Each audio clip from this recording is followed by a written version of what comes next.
Dobry wieczór, Szanowni Państwo.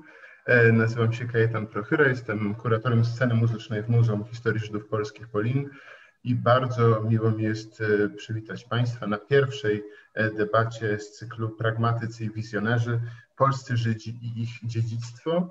Jest to wydarzenie towarzyszące otwarciu nowej galerii naszego muzeum, nowej stałej galerii naszego muzeum, Galerii Dziedzictwo właśnie. I bardzo się cieszę, że nasze dzisiejsze spotkanie poświęcone Henrykowi Warsowi przyjęli dr Tamara Sztyma. U mnie dr Tamara Sztyma jest tutaj kuratorka wystawy, kuratorka Galerii Dziedzictwa, a także wielu innych naszych wystaw czasowych, a także Galerii Ulica na naszej wystawie stałej. Nie wiem, czy u Państwa jest tak jak u mnie, ale po mojej lewej Jan Emil Młynarski, którego doskonale na pewno Państwo znacie. Muzyk, wokalista, perkusista. Dowiedziałem się, że znowu wracasz do gry na perkusji, przynajmniej tak mi donosz. Nie wiem, czy zaniechałeś się, ale że będziesz koncertował jako perkusista, co mnie cieszy bardzo. No a także znawca muzyki międzywojennej, jeśli takim skrótem mogę się posłużyć, a z kolei po mojej prawej stronie profesor Waldemar Kuligowski, antropolog z Wydziału Antropologii i Kulturoznawstwa Uniwersytetu Adama Mickiewicza w Poznaniu, a także redaktor naczelny kwartalnika Czas Kultury. Wiem, że Państwo oglądacie nas tu wszędzie na Facebooku i zachęcam do tego, abyście pisali Państwo w komentarzach, co chcielibyście od naszych gości usłyszeć, a może chcielibyście się z nami nie zgodzić. Są tam nasi administratorzy, którzy będą nam przekazywać te pytania na bieżąco, bo jesteśmy na żywo. Wiem, że już jest nas 97 osób. To jest już pełna sala A konferencyjna nasza, także bardzo się cieszę i bardzo za to dziękuję. Przypuszczam, że zarówno pan profesor Kuligowski, jak i pan profesor Młynarski nie byli w naszej Galerii Dziedzictwo jeszcze, którą otworzyliśmy dopiero co, więc chciałbym na początku poprosić dr Tamarę Sztymę, aby opowiedziała, co to jest za galeria, czemu ona ma służyć i jakie jest jej założenie. Tak, więc Galeria Dziedzictwo jest pomyślana trochę takie rozwinięcie wystawy stałej, bo to jest nowa stała przestrzeń w muzeum, ma jednak zupełnie inny charakter, bo to nie jest narracyjna wystawa, to jest taka bardziej przestrzeń symboliczna, myślimy o niej jako, właśnie nazywa się galerią. Znajduje się w niedużej przestrzeni, ale bardzo reprezentacyjnej, bo to jest sala z dużym oknem, które wychodzi na pomnik bohaterów getta. My zawsze w Muzeum Roboczym mówiliśmy na tą salę, sala pomnikowa. Ta przestrzeń dziedzictwo dedykowana jest kulturowemu dorobkowi wybitnych polskich Żydów. Już od początku, jak powstawała wystawa stała, krążyła gdzieś taka idea, wisiała w powietrzu, że powinniśmy też w jakiś sposób przywołać, upamiętnić wybitnych przedstawicieli społeczności żydowskiej, tutaj wywodzącej się z Polski.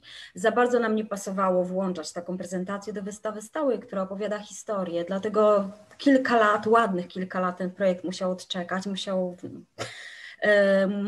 w nas dojrzeć, musieliśmy się zastanowić, jak podejść do tego tematu. I tak oto powstała Galeria Dziedzictwo. My wybraliśmy w niej 26 postaci, które reprezentują różne obszary twórczości i aktywności ważne dla kultury, cywilizacji w XIX i XX wieku. Dlaczego XIX i XX wiek? No to jest moment, kiedy Żydzi wychodzą poza obręb własnej, skoncentrowanej wokół religii wspólnoty i zaczynają uczestniczyć w życiu otaczających społeczeństw. Ten proces zaczyna się w końcu XVIII wieku. I to jest ten moment właśnie, kiedy oni wchodzą w kulturę, w życie otoczenia, wnosząc czasami do tej kultury pewne wartości wywodzące się z żydowskiego świata, z żydowskiej tradycji, czasami pewne obszary, dziedziny są im bliższe ze względu właśnie na ich sytuację społeczną. Czasami w pewnych obszarach napotykają większe bariery. My w tej galerii właśnie chcieliśmy się nad tym zastanowić. Nasze postacie, naszych 26 bohaterów, oni reprezentują różne obszary i reprezentują właśnie też różne sposoby, różne sposoby definiowania swojej tożsamości przez polskich Żydów w XIX-XX wieku. Bardzo nie chcieliśmy, żeby w tej galerii wrzucić takie hasło wybitni polscy Żydzi. My od razu stawiamy znak zapytania pod tym słowem wybitni polscy Żydzi, bo właśnie chcemy pokazać na przykładzie tych przywołanych postaci, że to jest bardzo niejednoznaczne pojęcie, bo w życiu tych postaci, wybranych przez nas, ale właśnie też w życiu szeregu innych, odbija się cały szereg właśnie tych bardzo różnorodne żydowskie doświadczenie. Z jednej strony niektórzy się asymilowali, niektórzy wiązali się z kulturą polską, niektórzy wyjeżdżali, emigrowali, wiązali się z życiem na przykład w Ameryce, niektórzy tworzyli państwo Izrael. Więc te bardzo różne wybory tożsamościowe, one właśnie pokazują, jak różnorodny, jak bardzo złożonym pojęciem jest polski Żyd. I temu właśnie zastanowieniu się nad tym też jest dedykowana nasza galeria, więc my z jednej strony przywołujemy wybitne, niezwykłe postaci. Właśnie jednym z bohaterów naszej galerii jest Henryk Wars. Właśnie, w galerii jest trójka muzycznych bohaterów. Artur Rubinstein, Bronisław Huberman i Henryk Wars. Jakbyś mogła opowiedzieć trochę o tym wyborze, no i właśnie, jaką rolę w tej galerii odgrywa Henryk Wars? Tak, to w ogóle dlaczego tylko trójka przedstawicieli muzyki? Mamy ogólnie, jakby tak spojrzeć na te obszary twórczości, które w galerii prezentujemy, to można powiedzieć, że z jednej strony to jest właśnie literatura, to są sztuki plastyczne, to jest kino, to jest teatr, to jest właśnie muzyka, to jest ten obszar twórczości, kreatywności, a później mamy jeszcze szereg innych obszarów działalności, tak, czy aktywności, czyli to jest przedsiębiorczość, ekonomia, polityka, edukacja, nauka, nauki ścisłe, humanistyka, więc ponieważ wiedzieliśmy, że tych postaci nie może być więcej niż 20 kilka, bo jakby takie było nasze kuratorskie założenie, że wybieramy tylko ileś postaci, które nasi widzowie będą w stanie jakby przyjąć podczas wizyty w przestrzeni, to dla każdej z tych dziedzin właśnie staraliśmy się wybrać po jakieś 2-3 osoby, i staraliśmy się również, żeby te osoby bardzo często prezentowały właśnie te różne życiowe wybory, różne kierunki, różne sposoby definiowania tożsamości. Akurat w przypadku muzyków to jest na ogół ścieżka, tych, których wybraliśmy. Akurat tutaj mamy, oprócz Henryka Warsa, mamy Artura Rubinsteina i Bronisława Hubermana. Oni wszyscy w jakiś sposób byli ukierunkowani na asymilację, byli obywatelami świata, chociaż Huberman był szczególnie związany też z Palestyną, był z Izraelem, był współtwórcą, znaczy inicjatorem Filharmonii Palestyny, która później dała początek Filharmonii Izraelskiej. No i Henryk Wars jest właśnie jedną z tych postaci. I teraz tak, dlaczego Wars? Nam zależało, żeby wybór tych postaci reprezentował też pewne takie ważne dziedziny, ważne obszary i też pewne ważne zjawiska, w których w jakiś sposób właśnie zaistnieli polscy Żydzi. Z przyczyn właśnie społecznych, kulturowych, politycznych. I jest faktem już powszechnie znanym i nieraz omawianym, my w Muzeum Polin też mieliśmy wystawę temu dedykowaną, że na początku XX wieku wielu Żydów angażowało się w tworzenie kultury popularnej, w przemysł fonograficzny, w kinematografię i właśnie związane z fonografią, fonografia dała impet rozwojowi muzyki popularnej, muzyki tanecznej. Film również, jakby z filmem również zaczęła się wiązać muzyka. Dlaczego wielu Żydzi, to było zarówno w Stanach Zjednoczonych, jak i w Europie. Bardzo wielu Żydów migrowało do Ameryki między końcem XIX wieku a 1914 roku. Około 2,5 miliona Żydów wyemigrowało z Europy Środkowo-Wschodniej. Oczywiście emigrowali nie tylko Żydzi, ale Żydzi stanowili rzeczywiście znaczny procent tych emigrantów. I teraz te właśnie nowe branże, takie jak kinematografia, fonografia, one były ryzykowne, one właśnie były takimi obszarami do zagospodarowania przez tych przybyszów z innych światów, z innych kultur. I tak zresztą działo się też tutaj w Polsce i w Europie. No to były nowe branże, gdzie właśnie łatwiej było zaistnieć tym ludziom, którzy dopiero aspirowali do zaistnienia w kulturze większości. I Wars właśnie jest postacią, która ma u nas trochę reprezentować właśnie takich żydowskich twórców kultury popularnej, samej muzyki popularnej. I przy czym Wars jest szczególny, ponieważ on rzeczywiście był twórcą bardzo wielu międzywojennych polskich przebojów, bo oczywiście później robił karierę w Hollywood, ale odegrał niezwykłą rolę właśnie w tworzeniu muzyki popularnej, kultury popularnej w międzywojennej Polsce. Ja tylko chcę pokazać, jak bardzo jesteśmy na żywo i jak bardzo jesteśmy interaktywni. Ja tutaj zezuję w stronę naszego Facebooka i jeszcze do tej części początkowej, do tego wprowadzenia do galerii padło pytanie, czy są też kobiety w galerii, więc ja z pamięci mogę powiedzieć, że jest Ida Kamińska, Helena Rubinstein, Róża Luksemburg. Ktoś jeszcze, podpowiesz mi? Helena Deutsch, psychoanalityczka. Ojcie, zaraz.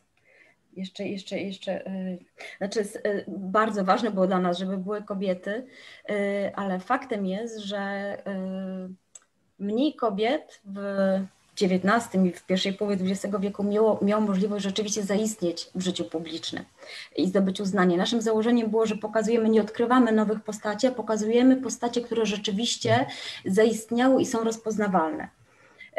Dlatego staraliśmy się wybrać kobiety tam, gdzie to było możliwe. Siłą rzeczy mieliśmy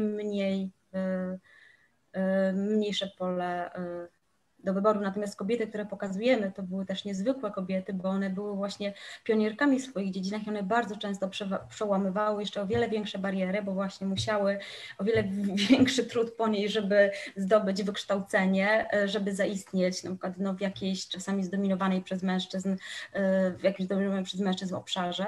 Ale zaraz tak, więc jest Ida Kamińska, Helena Rubinstein, Helena Deutsch,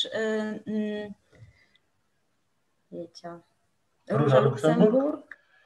I ja tutaj... Wydaje mi się, że jakoś teraz, przepraszam, przypomnę sobie. Nie, ja tylko chciałem tutaj pokazać, że tacy jesteśmy online, ale dziękuję za to pytanie i czekamy na kolejne. Ale chciałbym wrócić oczywiście do Henryka Warsa, dlatego że Tamara powiedziała o tym, że... Ach wiem, przepraszam, Sara Schenirer, niezwykła kobieta reprezentująca świat żydowskiej ortodoksji, nowoczesną kobietę, rewolucyjną kobietę w świecie żydowskiej ortodoksji, twórczyni szkół dla dziewcząt żydowskich w okresie międzywojennym. Tak, więc myślę, że 5 kobiet jest. Tamara postawiła taką tezę czy taką obserwację, że polscy Żydzi, czy w ogóle zarówno emigranci z Europy Środkowo-Wschodniej w Hollywood, czy w ogóle społeczność żydowska w Polsce asymilująca się, jakby przychodząca nieco z innej grupy niż główny nurt, mogła nieco łatwiej, nie wiem, nieco odważniej, nieco bardziej bezkompromisowo, czy po prostu z jakimś trochę innym bagażem doświadczeń wchodzić w świat, dzisiaj powiedzielibyśmy show biznesu, czyli mówimy o muzyce i mówimy o muzyce popularnej, mówimy o kinie. Janku, jeśli mogę Cię zapytać o to, dlatego że sięgając do biografii Warsa, który podkreśla się, że pochodził z asymilowanej rodziny, ale też pochodził z rodziny bardzo artystycznej, to znaczy tam jest śpiewaczka, tam jest, tak? I tak sobie, znaczy nie chcę Ci tak od razu w ogóle przy pierwszym pytaniu jechać po rodzinie, ale chciałem sobie zapytać Cię o to, jak patrzysz, trochę kim jest dla Ciebie Henryk Wars i gdzieś...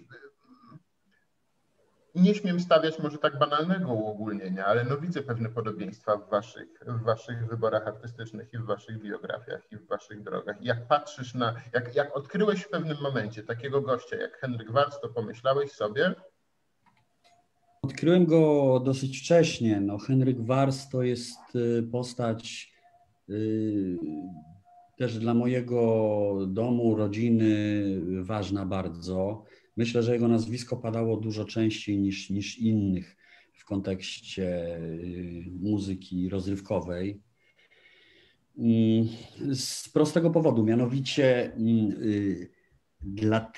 ten wielki, najbardziej płodny kompozytor muzyki filmowej międzywojnia polskiej w zasadzie stał się profesjonalnym muzykiem dzięki namowie i dzięki dopingowi aktywności Emila Młynarskiego, który był rodzonym bratem mojego pradziadka, a że rodzina, że tak powiem, była dosyć zżyta, więc ci bracia żyli swoimi sprawami nawzajem i ten Wars, jak zaczął być taki popularny, to często bywał w domu Emila Młynarskiego i ta jego legenda, jak już go nie było w Polsce, bardzo mocno się w tym naszym domu, najpierw w domu ojca mojego, a potem w naszym, bardzo się utrzymała. Sytuacja była taka, że po prostu Wars jako muzyk amator organizował takie amatorskie koncerty i bardzo często muzykował w różnych domach, na takich prywatnych, półprywatnych koncertach. I kilkakrotnie zdarzyło mu się zagrać w domu Emila Młynarskiego właśnie.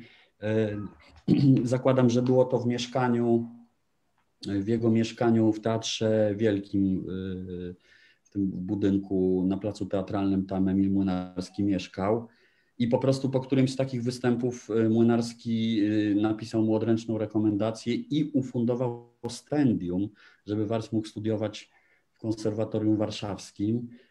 Tutaj warto jeszcze z takich informacji ściśle takich merytorycznych wspomnieć postać Romana Statkowskiego, który był jednym z najwybitniejszych profesorów, pedagogów na Akademii Muzycznej i wymieniany jest jako jeden z najważniejszych w ogóle pedagogów w tej naszej nowoczesnej edukacji muzycznej. Spod jego ręki wyszło wielu. Słynni wielcy światowi Żydzi z Polski spod jego ręki to nie tylko Wars, ale Wiktor Young i Bronisław Kaper i cała plejada najważniejszych muzyków XX wieku to jest Roman Statkowski. I Wars miał to szczęście, że oprócz studiów u Emila Młynarskiego, który był też świetnym pedagogiem, uczył się u Statkowskiego, więc kończąc studia wyszedł z bardzo solidną bazą, taką fachową, co w połączeniu z jego zapleczem wyniesionym z domu, z takiego świetnego, mieszczańskiego, zasymilowanego polskiego domu, z polskiego żydowskiego domu, po prostu poparł to najlepszą edukacją dostępną wtedy na terenie Polski, tak śmiem stwierdzić. I zabrał się od razu do roboty, idąc po prostu za tym głosem, za tą fascynacją, tym nowym stylem. Wars, i tu chciałbym powiedzieć jeszcze jedną ważną rzecz, mianowicie jest uważany za jednego z tych najważniejszych pionierów polskiego jazzu. Ale jego geniusz polegał na tym, że on po prostu genialnie, on świetnie, bardzo swobodnie operował melodią, nie zamykał, mam wrażenie, nie mogłem z nim nigdy porozmawiać, ale mam takie wrażenie, że dla niego melodia była czymś poza stylem zupełnie. To znaczy, tak jak Szpilman powiedział o nim, że Wars był arcymistrzem melodii po prostu. Cholera wie, ile z tych melodii było jego, a ile zasłyszanych, przeróżnych jakichś tam motywów w głowie, które mu grały, i te anegdoty o tym, że tam gdzieś tam pojechał za granicę i napisał piosenkę i ktoś mu w garderobie powiedział: Heniu, słyszałem twoją piosenkę w Wiedniu 2 dni temu. O, dziękuję bardzo, a którą? Ty ją dopiero napiszesz. Więc bardzo płodny i fenomenalnie operujący melodią. I właśnie to jest ta myśl, która mi trochę uciekła, ale już wróciła. Mianowicie po prostu Wars nie tylko był mistrzem slow foxów i ewentualnie foxtrotów. Jak wszyscy możemy łatwo się zorientować, sięgając po jego twórczość, w zasadzie wszystko, co było wtedy modne i co przynosiło sławę i pieniądze i pracę, spod jego ręki wychodziło. Mówię tutaj o tej rozrywkowej muzyce, tango. Świetnie. Niektórzy czuli się troszkę lepiej w tangu niż, nie wiem, w slow foxie. Wars operował absolutnie wszystkimi rytmami i stylami, na które było wtedy zapotrzebowanie, więc to jest, myślę, bardzo ważne. Oprócz tego, kim jest dla mnie Wars, kończąc myśl. Dla mnie Wars jest symbolem Tutaj byłem bardzo ciekaw tego wyboru właśnie tych trzech postaci. To jest bardzo trudny wybór, dlatego że ten rynek międzywojenny był bardzo, bardzo, bardzo obszerny i bardzo bogaty i tych kompozytorów, którzy by zasługiwali na to miejsce jest oczywiście dużo, dużo, dużo więcej. Wars rzeczywiście napisał najwięcej muzyki filmowej, miał piękną historię wojenną, osiadł w Ameryce, w której mówi się, robił karierę w Hollywood. To był bardzo trudny dla niego czas. Smutno mi się trochę robi, jak sobie słucham czy czytam o tym życiu Warsa w Stanach, bo myślę, że po prostu strasznie późno w jego życiu to wszystko, te owoce, te profity przyszły, że w zasadzie ponad 10 lat życia Wars był bezrobotny, robił jakieś drobne, 1 000 000 lat świetlnych poniżej swoich możliwości pracę. No i pomału się to u niego wszystko zaczęło rozwijać dużo za późno. Wars zmarł na początku lat 70., nie był wcale taki stary, więc trochę mi żal, że takie miał, jak zresztą oni wszyscy, takie trudne życie.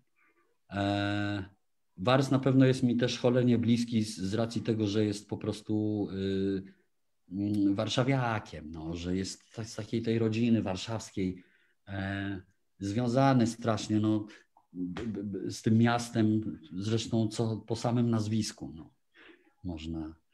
można stwierdzić, więc to bardzo, bardzo, bardzo ważna postać, ale ja bym podkreślił, że absolutnie symbol, za którym stoją cienie wielu bardzo ważnych postaci, z których życiorys każdej nadaje się na film, jest w zasadzie gotowym scenariuszem filmowym, plus większość z tych postaci, które mam na myśli, myślę, że to jest kilkadziesiąt osób. Każda z nich, z tych, które się udało przeżyć wojnę, w nowej rzeczywistości lub w starej, bo kilku z tych najważniejszych też zostało w Polsce, w nowej rzeczywistości próbowało zaistnieć i w zasadzie wszędzie, gdzie się pojawili, robili bardzo ważne rzeczy. Myślę, że gdyby Wars był może trochę młodszy albo troszkę dłużej żył, to na pewno dostałby Oscara 100%. Ja tu chciałam tylko powiedzieć, że właśnie takie jest założenie Galerii Dziedzictwo, że ta jedna postać, ona reprezentuje jakieś szersze zjawisko, bo oczywiście, że za Warsem stoi Gold, Petersburski, Włas, Szpilman i szereg innych, ale właśnie w związku z tym przy okazji takiej postaci możemy o tym szerzej mówić, rozmawiać.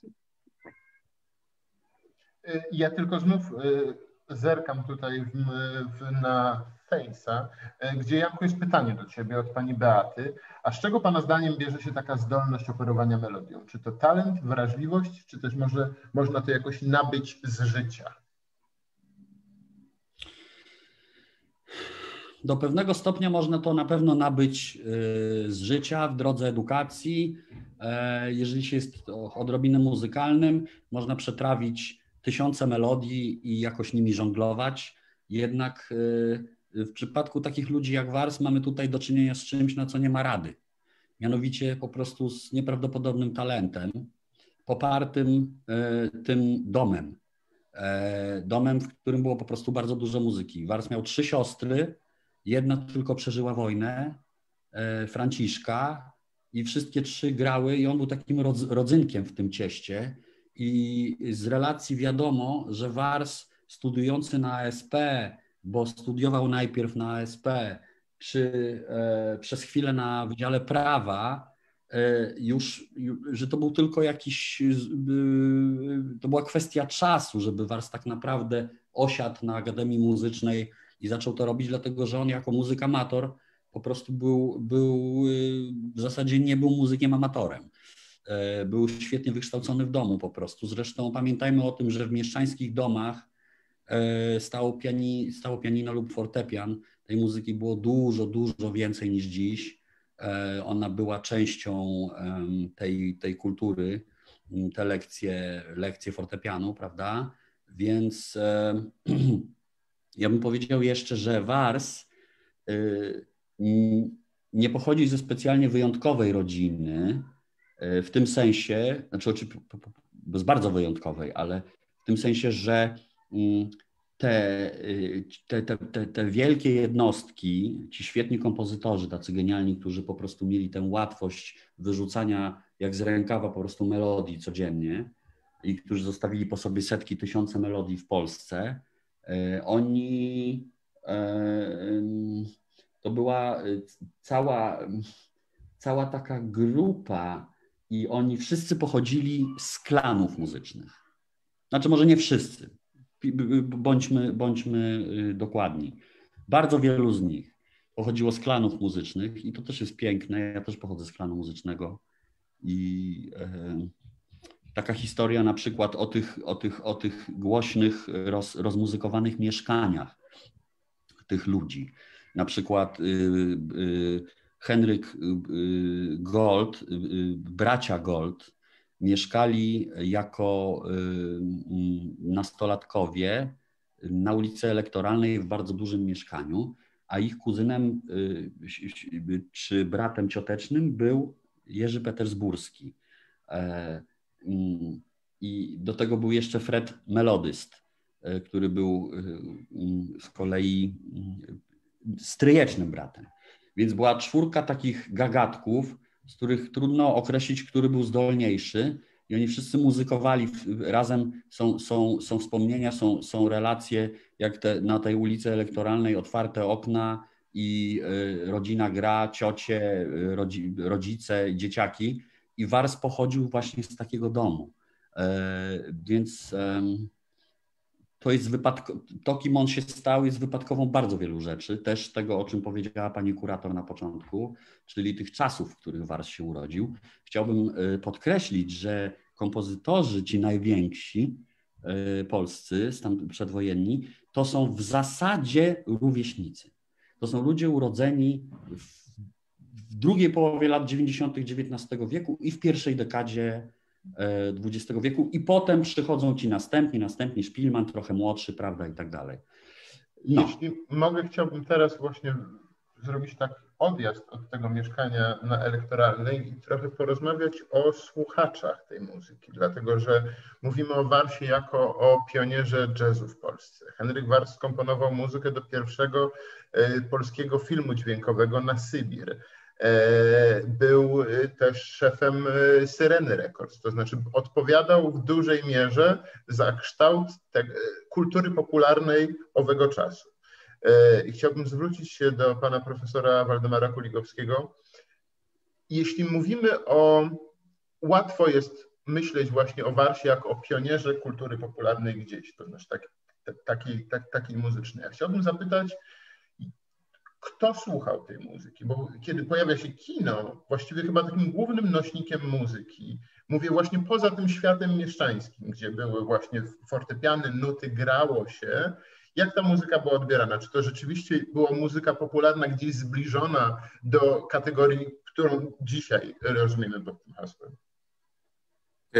No to kto słuchał Warsa? To jest sformułowane to pytanie. To jest bardzo dobre pytanie, bo z jednej strony, gdyby Henryk Wars ograniczał się tylko do występowania, komponowania i dyrygowania w takich miejscach jak na przykład kabaret Morskie Oko, to ewidentnie krąg jego odbiorców byłby bardzo ograniczony. Nawet nie do klasy średniej, ale pewnie raczej do klasy wyższej i pozostałby pupilkiem tejże klasy wyższej, burżuazji, arystokracji. Możemy tutaj różnych określeń używać, ale na szczęście przydarzyło się kino, w dodatku już to kino dźwiękowe i te piosenki, te melodie, zwłaszcza melodie, bo to rzeczywiście jest tu kluczowe, miały szansę rozejść się znacznie szerzej. Duża łatwość w przyjmowaniu tych melodii, w uwodzeniu tymi melodiami wynikała chyba też z tego, co sugerował już parę minut temu Jan Młynarski, że to pewnie w dużej części są melodie gdzieś zapożyczone i zainspirowane. Albo to z tradycji żydowskiej, albo z tradycji ludowej, gdzieś zasłyszane. Oczywiście nie ma w tym nic złego. To tylko świadczy o tym, że Henryk Wars był takim twórcą ciągle czujnym, ciągle ciągle otwartym. Mam też taką płochą może myśl, trochę nawiązując do tej galerii, o której mówiliście Państwo na samym początku. Myśl płochą, ale może nie całkiem taką niedorzeczną, no, że właściwie nazwisko i imię Henryk Wars to prawie jak produkt z agencji reklamowej. No, trudno sobie wyobrazić lepsze imię, no bo Henryk to zarówno imię i królów, i książąt, i arystokratów, dobrze międzynarodowo brzmiące, inaczej na przykład niż Kazimierz albo Waldemar i coś o tym wiem. No i Wars, tak, nazwisko, które i do legendarnych dziejów się odnosi, i do folkloru, i oczywiście do stolicy Polski. Można by powiedzieć, że trochę jak logo to nazwisko i imię mogłoby funkcjonować. Ja przygotowując się do tego dzisiejszego spotkania próbowałem odnaleźć, i to wcale nie jest takie łatwe, tę melodię, tą muzykę, którą Wars komponował już po II wojnie światowej w Stanach Zjednoczonych, bo rzeczywiście było tak, że on dość długo poszukiwał pracy, że cała jego rodzina miała problemy z tym, żeby po prostu utrzymać się, żeby żyć z dnia na dzień. No i początkowo ta jego praca, nie zawsze podpisana imieniem i nazwiskiem, bo najpierw występował jako kopista, aranżer, członek tak zwanych zespołów czy takich teamów, composing team, to się chyba tak nazywało wówczas na początku lat 50. To nie była muzyka bardzo ambitna, a co chyba ważniejsze, ta ozdabiała fatalne filmy. No ten pierwszy z nich z 1952 roku, Chained for Life, oglądałem dzisiaj fragmenty, proszę Państwa, coś zatrważającego. To jest jakaś upiorna historia oparta częściowo na faktach, opowiadająca życie dwóch sióstr syjamskich, sióstr Hilton, zrośniętych biodrami i pośladkami. Historia małżeństwa jednej z nich, nocy poślubnej, morderstwa męża i dylematu sądu, który nie wie, co ma zrobić, kiedy jedna jest sprawczynią i chce ją wsadzić do więzienia, ale oczywiście ta druga musi pójść razem z nią. Upiorny film. Potem cała seria westernów, okropnych z dzisiejszego punktu widzenia, takich jak Terytorium Apachów czy Seminole Uprising, to lata 53-54. Ale już wówczas widać jedną rzecz, to znaczy widać taką niesamowicie kreatywną, znamionującą rzeczywiście największych artystów umiejętność przystosowywania się, dostosowywania. Bo to wcale nie było tak łatwo przejść z tego idiomu polskiej muzyki filmowej okresu przedwojennego do muzyki filmowej połowy lat 50. w Stanach Zjednoczonych, zwłaszcza takiego gatunku jak western na przykład, bo w nim się przez moment Wars specjalizował, co zresztą trochę go napełniało lękiem i w jednym z wywiadów mówił, że no boi się tego zaszufladkowania jako artysta muzyki westernowej. A więc umiejętność dostosowywania się z roku 1934, gdybyśmy się cofnęli teraz, czyli z filmu Czarna Perła, w którym wystąpiła zjawiskowa, egzotyczna, jedyna wówczas w Polsce Reri, czyli pochodząca z wysp Bora Bora, bardzo młoda aktorka. Pojawiają się też elementy, które daleko wykraczają poza te wszystkie wpływy i inspiracje, o których mówiliśmy dotąd. Tam jest taki utwór Hawajska Noc. On ewidentnie brzmi tak jak muzyka pop pochodząca z Hawajów. Ja już pomijam, że to wszystko jest takim wielkim pomieszaniem, że akcja filmu o Tahiti zatrudnia dziewczynę z Bora Bora, to nie Tahiti, tylko Wyspy Towarzystwa. Mamy melodię Hawajska Noc. W istocie w powszechnej imaginacji to wszystko było to samo. Znów mamy niebywałą umiejętność wejścia w nowy mikrokosmos muzyczny. To jest dla mnie niesamowicie w wypadku Warsa odkrywcze, czyli nie tylko vaudeville, nie tylko kabaret, nie tylko foxtrot, tango, ale także takie wpływy muzyki egzotycznej, tej hawajskiej, o której mówiłem, a potem otwarcie się na to, czego wymagał od niego świat filmu amerykańskiego. No i jeszcze jedna rzecz, i pewnie tutaj zbyt wiele już nie będziemy mieli czasu, żeby się nad tym zastanowić. On przecież, nie mając pracy w Stanach Zjednoczonych, nadal komponował. Wiemy, że do szuflady schował być może jedno z kluczowych dzieł swojego artystycznego życia, czyli czteroczęściową symfonię. Niewiele osób miało okazję przyglądać się tym zapisom.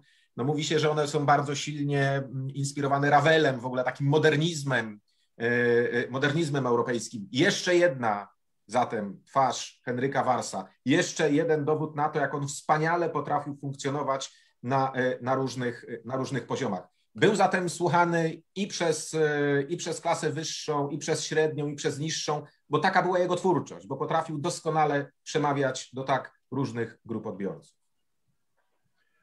Ja znów tutaj zerkam do dyskusji, która toczy się na Facebooku i pani Katie Carr zadała pytanie, czy możemy opowiedzieć o związkach Henryka Warsa z Polską, jego patriotyzmie oraz o tym, jak jego muzyka odzwierciedlała jego miłość do Polski. Tamara, zechcesz podjąć to pytanie i może trochę opowiedzieć o chociażby wojennych doświadczeniach Warsa, to znaczy Warsa żołnierza, Warsa, który objechał pół świata, a potem gdybyśmy, może Janku do ciebie taką już zapowiem, że zaserwuję o polskości muzyki Henryka Warsa. Ja jeszcze mówię, że chyba miałam okazję poznać autorkę pytania i słyszeć właśnie piosenki Warsa w jej wykonaniu. Wars był generalnie dużą część swojego życia był związany z Polską, z Warszawą. Był współtwórcą, on tworzył polską kulturę popularną, no ale to był świat muzyki popularnej, to była lekka muza, tutaj nie było wątków patriotycznych, to były jakieś bardziej sympatie, miłości lokalne, to było oddawanie, tak jak patrzymy na kulturę popularną, tak, ona wniesie, natomiast w okresie, więc nie wiem, w tym kontekście, ale to jest, tutaj można oczywiście poruszyć w ogóle kwestię asymilacji, tak, Henryk Wars u nas pochodził z żydowskiej rodziny, natomiast zdecydowanie jakby on się związał z polską kulturą, chociaż nie był, bo z tego co wiem, nie zmienił wyznania, tak, i to jest jakby tutaj ten związek z żydowskimi korzeniami bardzo często w przypadku takich osób gdzieś tam jakoś pozostawał, niemniej jednak oni świadomie deklarowali, że chcieli żyć na przykład w kulturze polskiej. Na pewno Wars był taką postacią, co więcej, on po prostu tą kulturę tworzył. Był częścią, siłą napędową tego świata. Natomiast w okresie II wojny światowej, są, jak właśnie tutaj było mówione, są bardzo ciekawe wojenne losy Warsa. On prowadził, wstąpił do armii Andersa, przeszedł cały szlak bliskowschodni w tej armii, prowadząc zespół muzyczny, który występował, jakby towarzyszył żołnierzom przez ten cały wojenny szlak i nadal jednak była to muzyka popularna, rozrywkowa, to chodziło o dostarczenie rozrywki, tak? Ale niemniej jak jest taka jedna kompozycja, która chodzi dziś za piosenkę bardzo patriotyczną, jest symbolem, to jest Czerwone maki na Monte Cassino, tak? Do którego Wars napisał muzykę właśnie już pod koniec tej całej kampanii wojennej. Nie, przepraszam, Wars nie napisał muzyki do tej pieśni. Do tej pieśni muzykę napisał Alfred Schütz. Muzykę? Aha, dobrze, w każdym razie to był, generalnie Wars kierował tym całym zespołem Polish Parade i to był ten cały krąg jakby twórców, muzyków, którzy tą jakby towarzyszyli armii, wspierali morale żołnierzy i jakby wreszcie zwieńczeniem jakby tego całego szlaku i tych występów Polish Parade był ten utwór. Wars w 1947 roku wyemigrował do Stanów Zjednoczonych, ale przyjeżdżał do Polski. Był w Polsce w latach 60. U nas na wystawie jest taka w naszej prezentacji dedykowanej Warsowi pokazujemy fragment kroniki filmowej pokazującej wizytę Warsa właśnie w latach 60. w Polsce, jak dyryguje też orkiestrą. Jego piosenkę, nowy utwór śpiewa Anna German. Mamy też fragment wywiadu z Warsem, który opowiada, jakim wielkim zdumieniem dla niego było, kiedy podczas rozmowy z taksówkarzem usłyszał, że on zna jego piosenki. Znaczy, no bo można sobie, oczywiście my wiemy, że piosenki Warsa znane były w tym czasie, ale on przebywał wówczas w Stanach i być może jakby skala tego, tak, jak to, że po prostu zwykła osoba na ulicy zna jego twórczość z okresu międzywojennego, bo też jak wiemy, to był też swoisty fenomen, że rzeczywiście w Polsce w powojennych dekadach te utwory z międzywojnia miały bardzo długie trwanie, coś też się wiązało z jakimś ograniczonym rozwojem polskiej fonografii, że nie było boomu muzycznego, w sensie no, rynek płytowy się tak nie mógł rozwijać i też było jakieś większe, silniejsze przywiązanie do tych utworów, które też jakoś, w jakiś sposób też były promowane przez no, jakby ówczesną politykę kulturalną. Więc jaki był związek Warsa z Polską? Wars był na pewno, on jak wiele innych osób właśnie, znaczy zmuszony był, nie wiemy, czy zostałby w Polsce, czy by ją porzucił, gdyby nie wojna. To losy wojenne zmusiły go do wyjazdu, emigracji.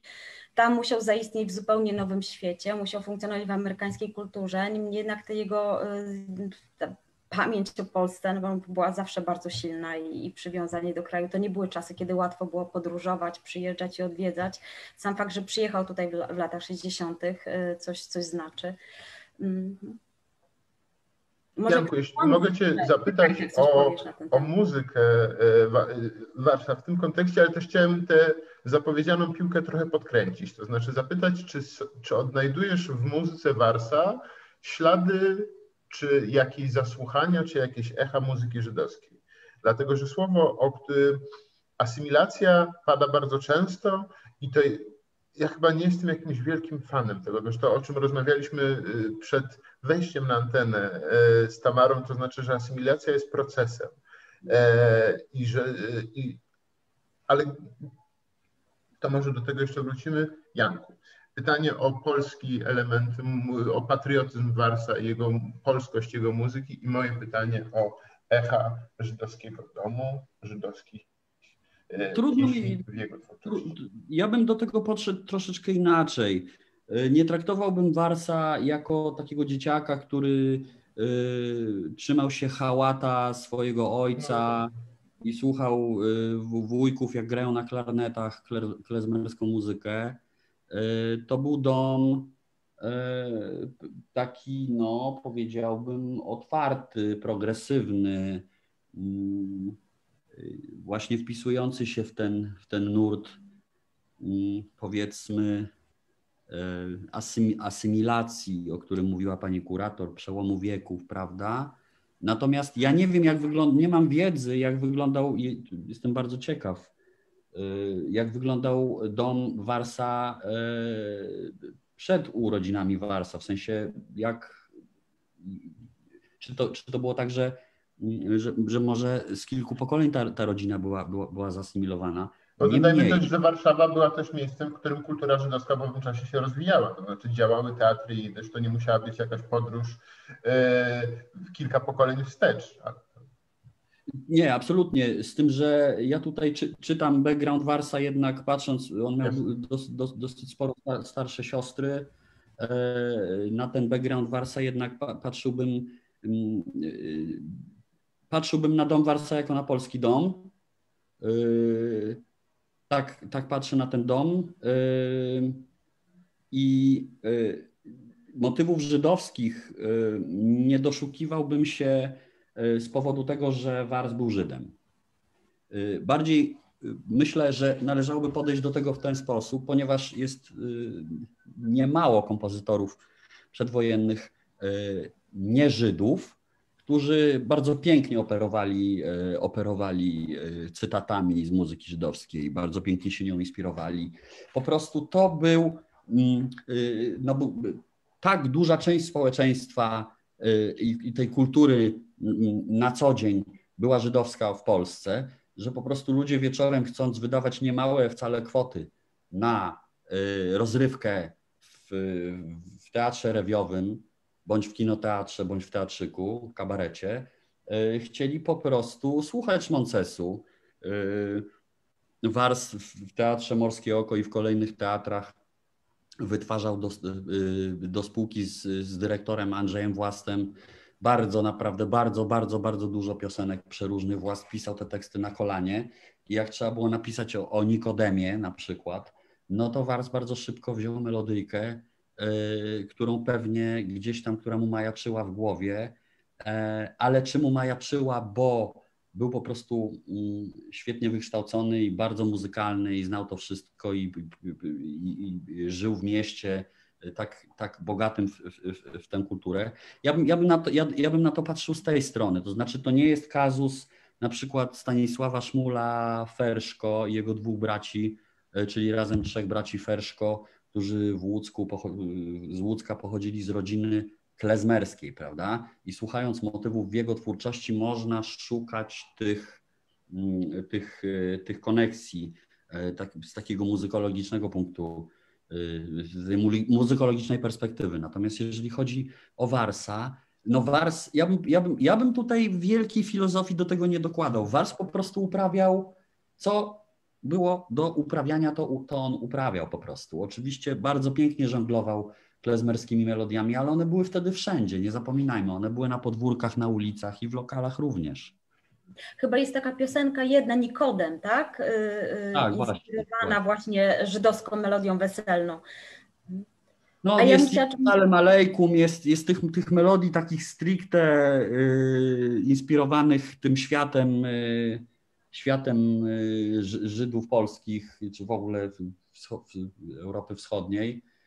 Muzyka klezmerska, tak to nazywamy, czy powiedziałbym nawet muzyka wiejska po prostu, bo tutaj bardzo fajna też ciekawostka jest taka, ponieważ troszkę w muzyce wiejskiej, polskiej, szczególnie z Radomia, z obrębu Radomia jestem zagłębiony i też bardzo ważne są dla mnie te ślady i relacje.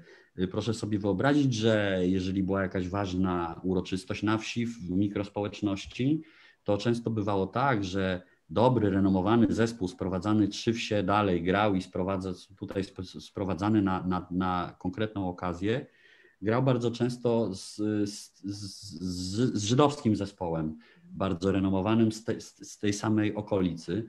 I to jest niezwykle inspirujące i niezwykle ciekawe jest to, co oni grali. Oczywiście w całej Polsce takie mariaże miały miejsce i Wars w takiej Polsce żył. Natomiast ludzie, którzy Warsa znali i których ja miałem okazję poznać, jestem urodzony w 1979 roku i zacząłem się tym interesować mając lat naście, więc jeszcze wtedy odrobinkę tych ludzi można było gdzieś jeszcze złapać, znaleźć i porozmawiać. I to był zawsze Henio. To był Henio Wars. To był swój chłop. To był, myślę, że on dlatego też miał taki sukces, że po prostu on był bardzo lubiany, bardzo szanowany, niezwykle dobrze wykształcony. Tutaj padło takie zdanie, czy Wars by został w Polsce, czy by nie został. Oczywiście nie wiemy tego. Ja uważam, że gdyby nie było wojny, to Wars zostałby w Polsce, bo on Polskę kochał. Był wielkim patriotą. Pamiętajmy, to jest 901 rocznik urodzenia, bądź trzeci. 902. No, czyli drugi, czyli po drodze, po środku. I to są wszystko ludzie, którzy wchodzą w dorosłość, jak Polska odzyskuje niepodległość. Rok 18, potem ten cement, taki wiążący element, czyli wojna 20 roku, która w tych młodych ludziach jeszcze dodatkowo obudziła ten apetyt na wiarę w wolność, apetyt na wolność, na to wszystko, na asymilację, na awans, na zmianę swojego statusu i materialnego również. I mamy ten dom Warsa, ten warszawski dom z muzyką. Mamy siostrę Warsa, która już od dobrych kilku lat, zanim on w ogóle wszedł w profesjonalną scenę, występuje na deskach renomowanych scen europejskich, więc to są cholernie utalentowani ludzie w tej rodzinie. Wars był niezwykle zaangażowany w ten czas wojenny. Wars wyjechał najpierw jak cała plejada do Lwowa. W Lwowie założył bardzo szybko zespół, który się nazywał T-Jazz i z tym zespołem oczywiście objechał wiele miast Związku Radzieckiego. Opisywał to nie tylko on zresztą, ale muzycy, którzy grali z nim wtedy, to byli w zasadzie z grubsza ludzie, z którymi on współpracował w Syrenie, prowadząc nagrania, nadzorując te składy tych kolejnych orkiestr, czy tych składów, które występowały pod auspicjami orkiestra Syrena Record. Więc no i potem zaczęła się ta wielka droga, tak? I ten film Wielka Droga z 1946 roku, zagraniczny polski film, do którego on napisał muzykę i ten motyw najważniejszy tego filmu, la la la la la la la la la la la la, to jest ta melodyjka dokładnie, jest również stanowi podstawowy temat koncertu fortepianowego Warsa, który napisał chwilkę później, będąc w Stanach, pisząc do szuflady, o czym pan profesor powiedział. Ja właśnie ten wątek chciałbym teraz powiedzieć. Wielki patriota, wielki polski patriota, jak wielu. Myślę i chciałbym powiedzieć to zdanie, że oczywiście byłoby świetnie, gdyby Wars został w Polsce, ale on się do zostania w Polsce po prostu nie nadawał.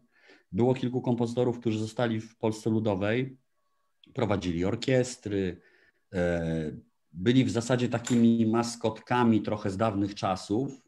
Wars oczywiście miał potencjał na bycie jednym z najważniejszych kompozytorów filmowych świata. Tak jak powiedziałem, stało się to troszkę w jego życiu za późno. Zapewne.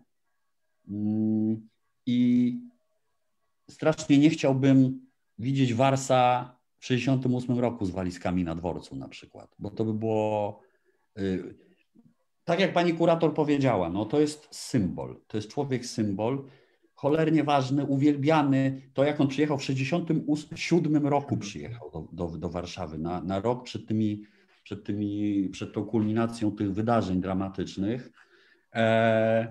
I mój ojciec wtedy poszedł na to spotkanie z Warsem, a ja z kolei poznałem człowieka Ryszarda Wolańskiego, który już nie żyjącego, który świetnego specjalista, autora książek z zakresu tematu właśnie, w którym się dziś też poruszamy. Książki Już nie zapomnisz mnie, która tutaj jest. Tak, i tam Longa, i on się opiekował Henrykiem Warsem podczas jego pobytu w Warszawie. Jako młody student muzykologii na Akademii Muzycznej został przydzielony, żeby tego pana Henryka jakoś tak opiekować się nim. I to nie jest sytuacja, że tam ludzie pamiętali coś. Nie. Wszędzie, gdzie się Wars pojawiał, ludzie płakali, śpiewali jego piosenki. To był nie bez kozery ten film, ten dokument o nim, zrobiony kiedyś chyba przez Telewizję Polską, nosi tytuł Pieśniarz Warszawy, bo ten przydomek zwyczajowo należy się Fogowi, ale Wars był prawdziwym pieśniarzem Warszawy. Też należy wspomnieć o ilościach tytułów czy tych melodii napisanych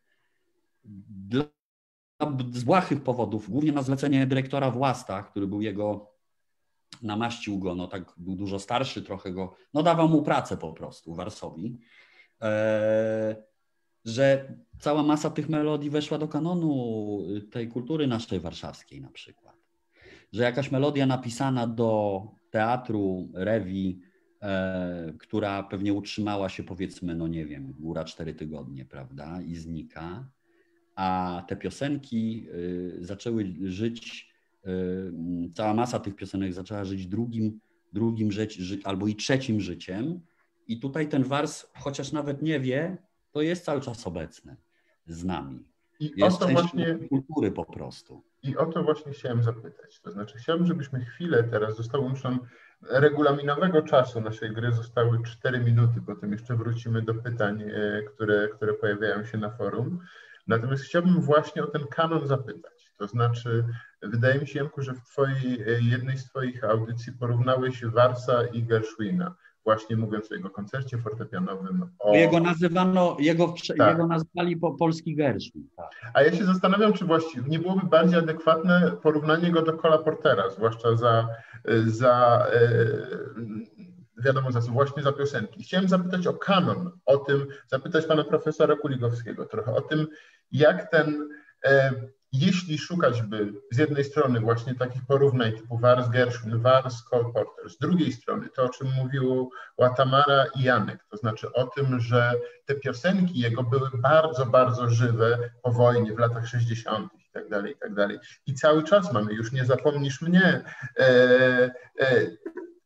te tytuły nawet w naszym pokoleniu cały czas są żywe. Umówiłem się z nią na 9, już taki jestem, to znaczy jest to w takim pewnym pensum, ale zarazem wydaje mi się, że gdzieś trochę gasimy światło popularności tej muzyki. Ten kanon funkcjonuje inaczej niż na przykład to, co nazywamy Great American Songbook. I właśnie to, że po prostu co święta w Stanach Zjednoczonych wyjdzie pewnie z 55 do 150 płyt z kolejnymi...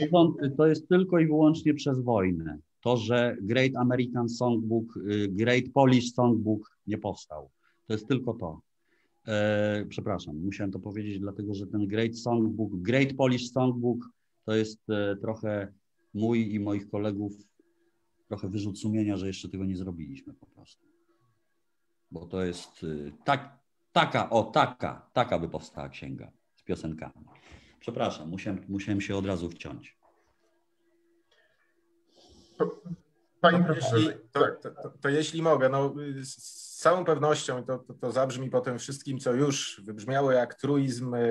Henryk Wars i jego muzyka jest bardzo ważną częścią kanonu, tyle że kanon nie jest dzisiaj bardzo ważną częścią kultury. No tak się to wszystko pozmieniało. Jeśli byśmy się upierali przy tym, że kanon istnieje, to trzeba by powiedzieć, że jest ich co najmniej kilka pewnie i one ze sobą konkurują, zwalczają się nawet czasami.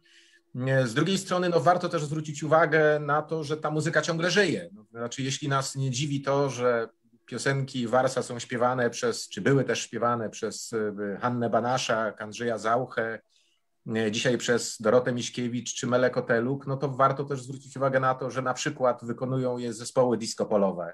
Całkiem ich jest sporo, w większości nazw z nich nie pamiętam, więc mam tu ściągę, na przykład Denis, Wisznu, Big Dance. Są wykorzystywane w różnych gatunkach, także przez hip-hopowców, na przykład przez producenta, który się nazywa 101 decybeli. Warto też chyba zwrócić uwagę na jedno, bo to ciągle w Polsce działa, to znaczy my lubimy doceniać tych, których doceniono gdzie indziej. Rzeczywiście pod koniec życia, które gdyby potrwało dłużej, jak mówił pan Jan Młynarski, to może zakończyłoby się, jeśli nie Oscarem, to może Grammy. Pod koniec życia Warsa i jego piosenki śpiewali najwięksi, no na przykład Bing Crosby, który jest najczęściej nagrywanym artystą w ogóle. To była Brenda Lee i napisana dla niej specjalnie piosenka Speak to Me Pretty w 1961 roku trafiła na 3.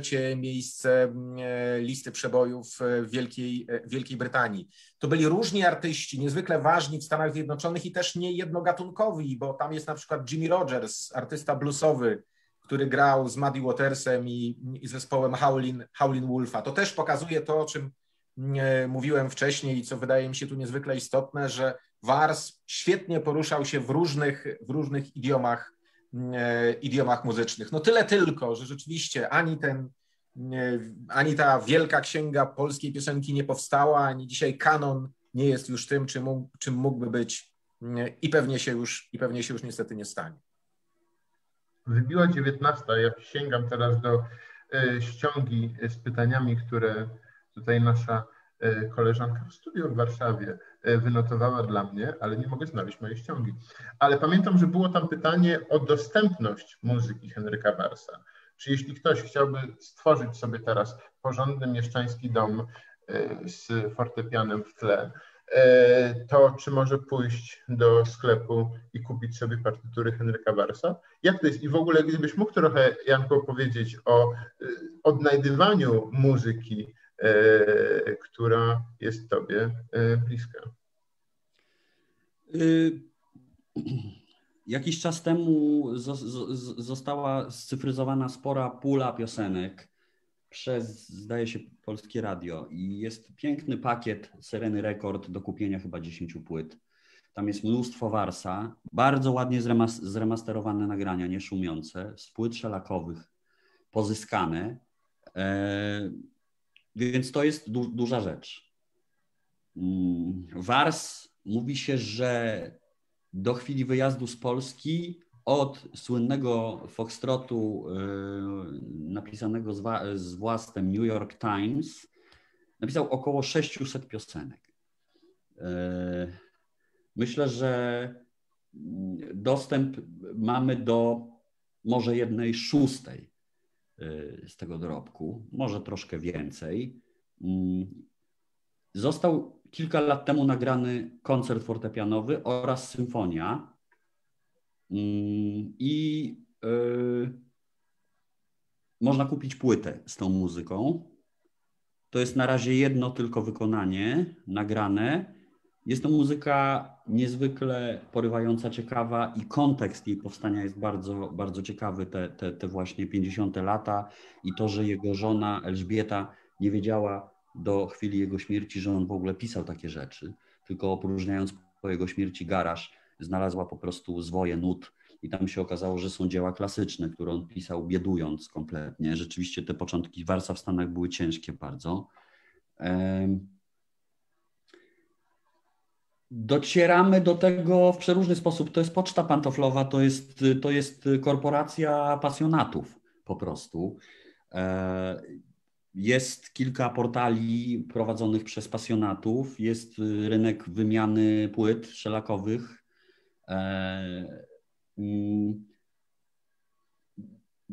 Warsa jest dosyć sporo. Pamiętajmy, znaczy do Warsa jest stosunkowo prosto trafić. Pamiętajmy, że Wars najwięcej znaczy najbardziej znane piosenki Warsa pochodzą z filmów. Te filmy wszystkie są w internecie, więc po nitce do kłębka można do tego trafić. Wiem, że Filmoteka Narodowa dosyć ostrą pracę wykonuje w zakresie restauracji filmów i Wars jest niebagatelną postacią dla nich również. Jest przypominany co i raz przez kolejnych ludzi, którzy tam pracują. Wars, jeżeli chodzi o Warsa w kulturze, ja bym powiedział rzecz, mam małe dzieci. Obydwie córki były usypiane przez całe swoje wczesne, i nawet ta mała 4-latka jeszcze czasem prosi o ach, śpi, kochanie. Który polski dom nie usypia dzieci, nawet nie znając słów, chociaż gwizdząc albo nucąc tę melodię dziecku? Czy jest coś, czy może być coś jeszcze bardziej przemawiającego za tym Warsem, który tak jest tak bardzo nasz? No chyba nie. Ludzie nie wiedzą, że to jest jego, a śpiewają to dzieciom, żeby sobie grzecznie i spokojnie i bezpiecznie zasnęły, prawda?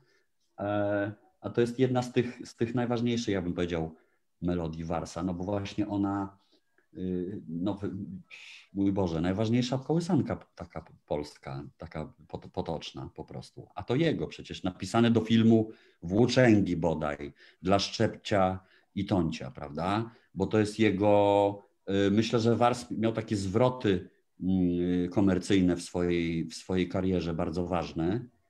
Już nie wdając się w szczegóły, Wars zrobił, abstrahując od tego, że pisał z Włastem do jego teatrów, a Włast, jak wiadomo, dobrze liczył pieniądze i liczył na duży sukces komercyjny swoich rzeczy, no to mamy tutaj do czynienia, ojejku, chyba się za bardzo rozgadałem. Mili Państwo, Wars jest po prostu fenomenalnym polskim kompozytorem i fenomenalną postacią po prostu. Zresztą odwiedziłem go rok temu na cmentarzu Hillside Memory Park w Los Angeles. Odwiedzałem tam rodzinę i postanowiłem 27 grudnia to było dokładnie. Odwiedziłem Warsa i jego żonę Elżbietę, która zmarła w 2007 roku. I żeby było śmieszniej, to może złe słowo, żeby było ciekawiej, na tym samym cmentarzu, dosłownie 4 kroki dalej, jest pochowany Konrad Thom, Konrad Thom, no oni dużo pracowali razem, na pewno się też lubili przed wojną i nie mogli przypuszczać w latach 20., 30., że będą spoczywać tak daleko od Warszawy nad takim Ale cmentarzem. tak blisko siebie. Ale tak blisko siebie, tak. Konrad Thom w 50. latach zmarł na raka, a Wars, tak jak powiedziałem, w 70. Leżą na tym całym żydowskim cmentarzu w Los Angeles, zresztą bardzo pięknym. Tak, są też dzieci Henryka Warsa, prawda? Jest też, to też warto wspomnieć, jest wybitny pianista jazzowy Kuba Stankiewicz, który mieszka we Wrocławiu, który jest również wykłada na Akademii Muzycznej na Wydziale Jazzu we Wrocławiu, z którym się znamy, przyjaźnimy. I on jest wielkim pasjonatem też kompozytorów właśnie polskich, rozrywkowych, przedwojennych i nagrał płytę z tematami Warsa, gdzie podszedł do Warsa jak do autora standardów jazzowych, bo my do niego też staramy się tak podchodzić. I to jest najlepszy, dlatego że dla mnie Wars to był prawdziwy jazzman. To był jazzman z krwi i kości. Można się spierać, co to był jazz przed wojną, a co to był jazz po wojnie i czy to w dalszym ciągu był jeden i ten sam jazz, pewnie nie, ale Wars uważał, zresztą oni wszyscy, ci twórcy, tamci rozrywkowi, oni się uważali za muzyków jazzowych.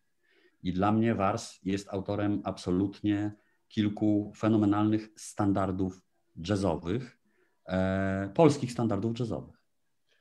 Szanowni Państwo, ja mam taką jedną prośbę na koniec, też taką refleksję związaną z tym, że to jest też pierwsza z cyklu dyskusji Pragmatycy i Wizjonerzy, polscy Żydzi i ich dziedzictwo. I zapowiadając tę dyskusję, jak i Polin Music Festival, który oficjalnie rozpoczyna się jutro, w tym także premierą podcastu o Henryku Warsie właśnie. Będziemy przybliżać sylwetki kolejnych muzycznych bohaterów w kolejne dni, czyli Henryk Wars, Bronisław Huberman i Artur Rubinstein, podcasty, które przygotował Bartosz Panek. I jedną z takich może najgłupszych obserwacji, jaką miałem mówiąc o festiwalu i mówiąc o galerii, mówiąc o tym, to jest to, jak trudno jest mi wypowiedzieć słowo dziedzictwo. To znaczy jest to słowo, które gdzieś wydaje mi się jest trochę nowe w mówieniu w Polsce o kulturze. To znaczy jest to jakieś takie strasznie podniosłe słowo, że dziedzictwo to brzmi, po prostu musimy zmierzyć się z dziedzictwem kogoś tam, to tak jakby nam pękła rura i musimy ją naprawić. Mam do Państwa na końcu takie pytanie, które jest trochę kabotyńskie, trochę może naiwne. Co zrobić z dziedzictwem Henryka Warsa? Co jest tą, nie wiem, czy najpilniejszą potrzebą, z tą pękniętą, może już odejdźmy od metafory pękniętej rury, ale co możemy zrobić, co powinniśmy zrobić z dziedzictwem Henryka Warsa, czy takich postaci jak Henryk Wars? Panie profesorze. Zwracam się do uwagi. Ja również nie przepadam za słowem dziedzictwo, zwłaszcza kiedy ono trafiło do nazwy Ministerstwa Kultury i jeszcze połączone zostało z narodowym, tak jakby żadne inne dziedzictwo nie było ważne. Dziedzictwo jest dane, jest zadane, to znaczy my się z nim stykamy, ono jest od nas niezależne, ale w istocie to, co się z nim dzieje, zależy od nas. I ja myślę tak na gorąco. Po pierwsze, potrzebujemy dalej muzyki Warsa, zwłaszcza tej amerykańskiej, na przykład tych artystów, o których mówiłem. Gdyby się udało zebrać te piosenki, te kompozycje, no niebagatelnych przecież wokalistów i wydać na jakimś wydawnictwie, to wydaje mi się, że byłoby to i atrakcyjne, i potrzebne. Po drugie, potrzebujemy Warsa w podręcznikach szkolnych do muzyki. Ja nie wiem, czy on tam jest, czy to ciągle zamyka się w takim kręgu, jeśli idzie o polskich kompozytorów, że mamy Chopina i Wincentego z Szamotu i koniec.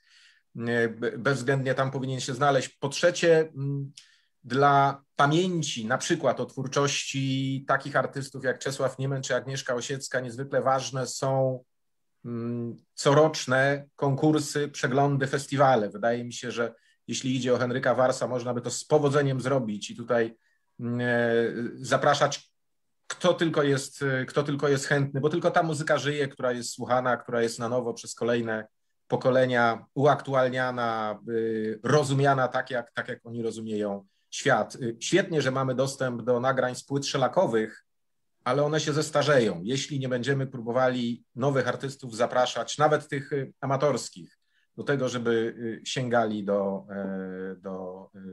dorobku Warsa. No to chyba 3 takie na gorąco, moim zdaniem, rzeczy, które można zrobić, które nie są bardzo trudne. To ja teraz powiem na gorąco, że pani Ewelina Reichel napisała: 2 dni temu moi uczniowie słuchali muzyki Warsa i oglądali filmy, temat dodatkowy. Tamara, pracując nad Galerią Dziedzictwo, na pewno otworzyłaś całą masę drzwi, całą masę dróg, w których można byłoby pójść dalej. Co z dziedzictwem Warsa ty uważasz? Tak, bo znaczy ja się jeszcze odniosę do tego słowa dziedzictwo, bo jako kuratorka rozumiem, że to też jest pytanie do mnie i do tego wrócę, ale mi się wydaje, że to jest tak, że też to, co my robimy, tak, to, co robi Muzeum Polin, to jest już robienie czegoś dziedzictwem Warsa, bo ja mam takie poczucie, że jakby, jeżeli chodzi właśnie o tych twórców kultury popularnej z okresu międzywojennego, ich dorobek jest dobrze znany, natomiast oni sami nie są znani, ich sylwetki nie są znane, nie wiemy właściwie, kim oni byli. I oczywiście to nie tylko byli polscy Żydzi, ale polscy Żydzi stanowili znaczną część i jakby te ich historie są też ciekawe, ważne i te ich żydowskie korzenie były tutaj nie bez znaczenia, tak?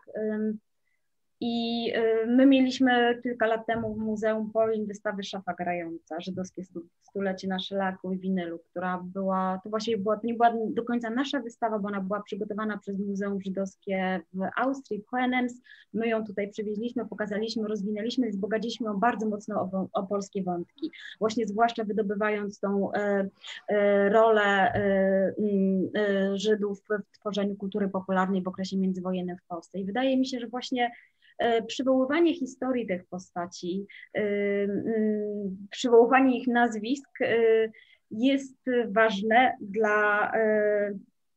może nie dla upowszechniania ich dziedzictwa, bo to dziedzictwo jest w jakiś sposób znane, ale ono jest jakieś takie bezpańskie, takie nie do końca zidentyfikowane. Że fajnie jest powiązać pewne utwory, osiągnięcia z ludźmi, z ich jakimś kontekstem kulturowym, w którym działali. I wydaje mi się, że to jest coś, co właśnie między innymi staramy się realizować my w Muzeum Polin, zarówno robiąc wystawy czasowe, robiąc galerię dziedzictwa, jak i właśnie organizując szereg wydarzeń, chociażby tak jak ta nasza rozmowa. Natomiast jeżeli chodzi o samo słowo dziedzictwo, rzeczywiście ono tak się trudno wymawia, ale no właśnie specjalnie postanowiliśmy to słowo wykorzystać, dlatego że ono jest takie, ja bym nie powiedziała, że ono jest takie trochę może staromodne, takie jakby nie dzisiejsze, ale że chcieliśmy jakby właśnie, żeby zwiedzający to słowo musieli wymówić. Zatem pierwotnie przy tym temacie jakby, ponieważ my kiedy tworzyliśmy muzeum, pracowaliśmy też w takim międzynarodowym zespole, projektanci byli z Londynu i tak się mówiło, że to ma być legacy, więc w ogóle po angielsku jest nazwa legacy i po angielsku legacy brzmi bardzo fajnie. Jak przetłumaczyć legacy?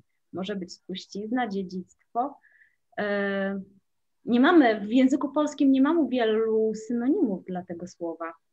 I to też jest znamienne. Postanowiliśmy więc wykorzystać to słowo takie trudne do wymówienia, ale czasami dzisiaj też jest taka moda, że czasami się nawet jakieś różne restauracje, zespoły muzyczne nazywa się słowami, które może nie są takie bardzo współczesne i trudne i właśnie można, tak jak ty mówisz, że się tak czujesz strasznie, kiedy je wymawiasz, no chcieliśmy właśnie, ono też przez to się robi jakieś takie bardziej rozpoznawalne, aż czasem może być bardziej oswojone. Janku, co z dziedzictwem Samogłoski Henryka Warsa? Myślę, że jest po prostu bardzo dużo do nadrobienia.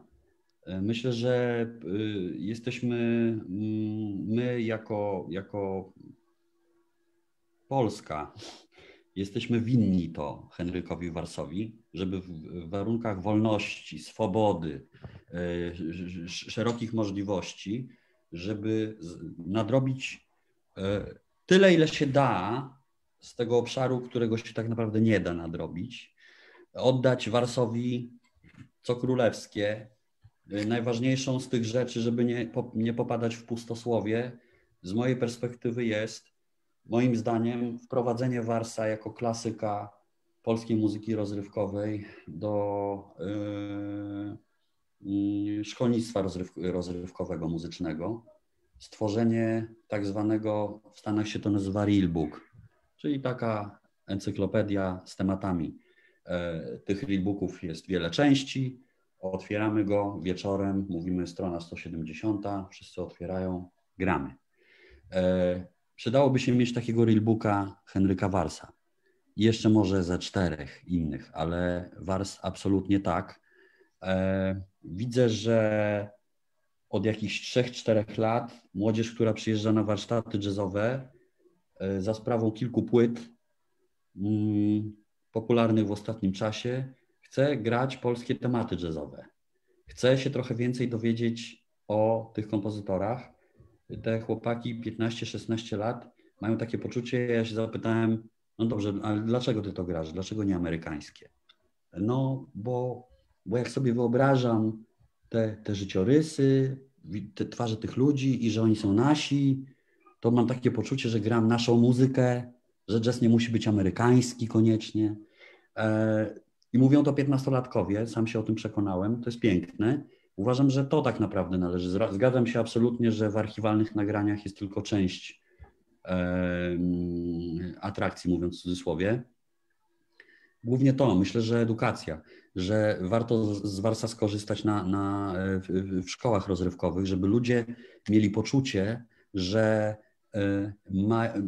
znaczy inaczej, poczucie, rzecz względna, ale żeby był do dyspozycji genialny kompozytor, który został zabrany, jak bardzo wielu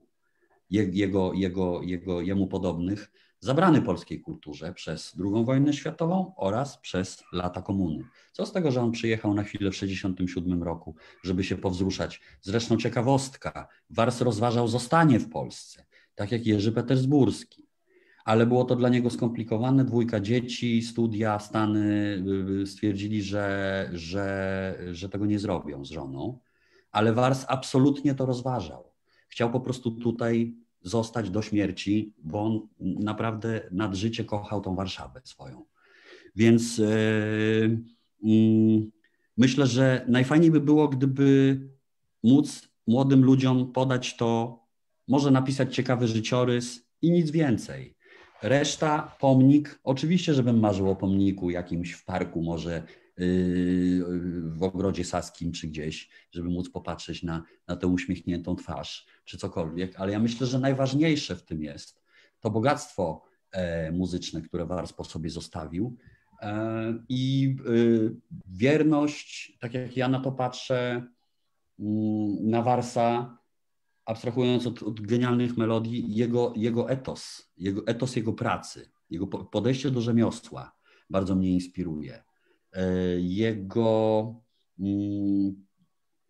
w środowisku muzyków rozrywkowych jeszcze kilka lat temu funkcjonował taki termin jak klezmer, który dobrze znamy, który nie oznacza muzyka żydowskiego z Galicji, tylko oznacza człowieka, który jest bardzo biegły w rozrywkowej muzyce.